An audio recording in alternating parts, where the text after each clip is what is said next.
Good evening, my people. How are you doing? It's nice to see you guys again. And,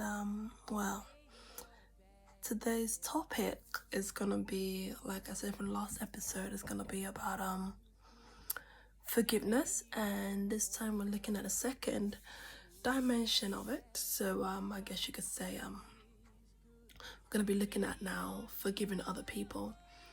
And I might break that down into two. Maybe we'll see how we go. And to be honest, the reason why I haven't done today's word of the day earlier is because I was just kind of contemplating in how deep do I go in this segment, because I have gone through quite a lot in regards to this. And it's not an easy thing to do it, but we have to do it, and for our own good, to be quite frank with you, mostly. Not really not really for the good of that person in a way. Like, it's more important for us to do it for our own good, for our own health, our own, to be sane. And also as a child of God, for our own growth. And when we say the Lord's Prayer, we ask that God should forgive us even as we forgive those that hurt us or trespass against us, depending on which version you want to use. And let's just get right into it. Now, as you can tell, I don't have that. I'm not laughing too much today, again, based on the topic. But really, I'm still not sure how deep I'm gonna go with this, but let's see how it go. So, in regards to forgiving others, like I said, I've had quite a bit of experiences in my own personal life about it. And to be frank, it hasn't been easy. But there's one, if I go into a bit of a story session, there's one thing that I learned from my mom, and it is this. The Bible talks about how we should think of the good things, okay? So whatever is good, whatever has virtue, I can't remember the verse right now, but that is every single time something happens that requires me to forgive someone, that it's like, what they did is almost unforgivable, or it's just completely unheard of that somebody could do it and not feel remorseful, especially when they don't feel remorseful. I always remember that. My mind always goes back to that verse. And it's because my mom has lived that out all throughout her life. As far as I've known her for like 20 something years. Okay, so that's something that I have seen her practice and put into action on a day-to-day basis. And to be frank, it's not easy. And again, I keep saying that, but like, there's a saying that says that to forgive is divine. Can't remember the first part of it, but to be honest, forgiveness is divine. It's something that, some people say you can forgive but don't forget. Not really.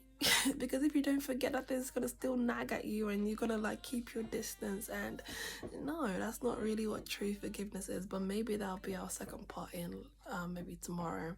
I'll get onto what actually forgiveness means, what it encompasses, I guess you could say, at least from my own experience and how I feel about it.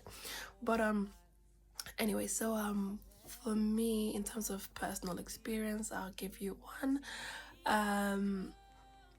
Okay, right. When I was younger, my uncle, I come from a big family, in the sense that my mom and my dad both come from a big family. So my mom's family is like, what, 11 kids. Well, there were, some of them have passed away. And in my dad's side, it's about either 10 or 11. I can't remember right now off the top of my head, but close enough. And again, some of them have passed away. But you get that. So basically, what it means is that I have a lot of cousins. Okay, so after after we moved over to the UK, some of my dad's siblings are here. And sometimes when I've got family members, I've got cousins back in Nigeria or back home. So there's something that happened once. Not once, but my uncle would come to our house, like to see us as you do, and he'd come to our house and he'd be like, "Oh, Ozza, cause that's my Igbo nickname. Oh, what do you want me to buy for you? What do you want?" Like every single time he would come over, that is how we end like his visit. He asks me, "What do you want?" And I tell him. Most times, to be honest, I would tell him I don't really want anything because I was brought up with the mindset that, I had everything I needed. I had a roof over my head, I had food, I had clothes, I had both of my parents alive and well, and that was all I needed as far as I was concerned. So I never really had much to ask for, except for maybe when it comes to music, when like the MP3 player was around, I asked for the MP3 or CDs, or we still like CDs were all the nowadays it's more apps and Spotify and YouTube and whatnot.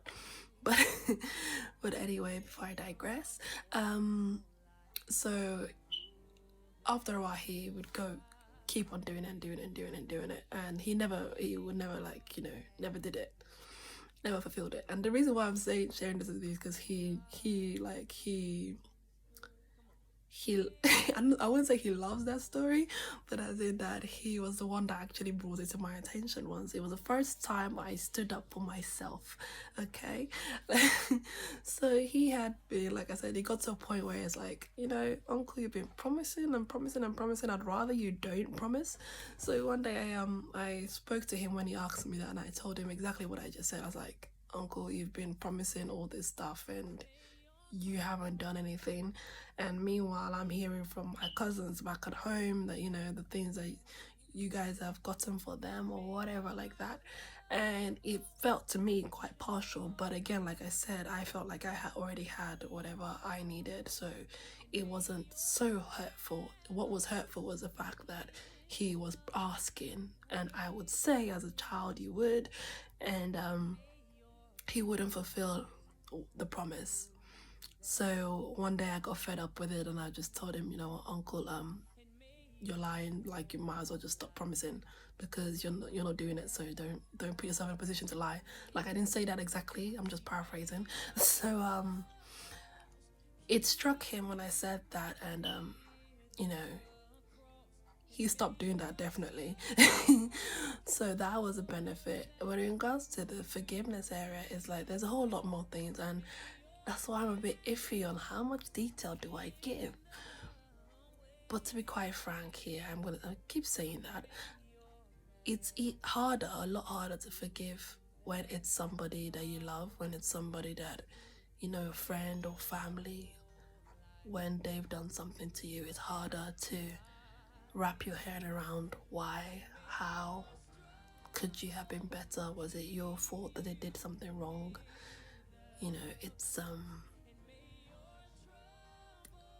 It's harder to take in. But like I said, what I always remember is my mom reminding me of that verse in the Bible. I believe it's in the book of Philippians, and St. Paul is saying whatever is good, and mom's always like, just every single human being has one good thing about them, regardless of who they are, regardless of their walk, regardless of where they're from.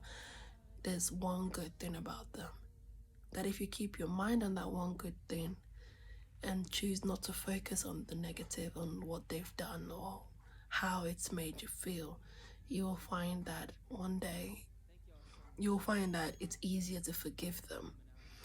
And like I said, I don't really know how much more detail I'm going to go into this. I might revisit this topic a bit later on down the line, but I just wanted to tell you guys that forgiveness for me is not an option, it's a command. Forgiveness for me is freedom. Forgiveness for me is being able to clear the air, it's being able to breathe. Like I said in some videos ago, like my relationship with my parents are, to be honest, on an individual basis, are quite different. And there are reasons for that, apart from being without my dad for 8 years. Because he moved to the UK and we're in Nigeria, so I'm closer to my mom for one, because that's one of the reasons why I'm closer to my mom.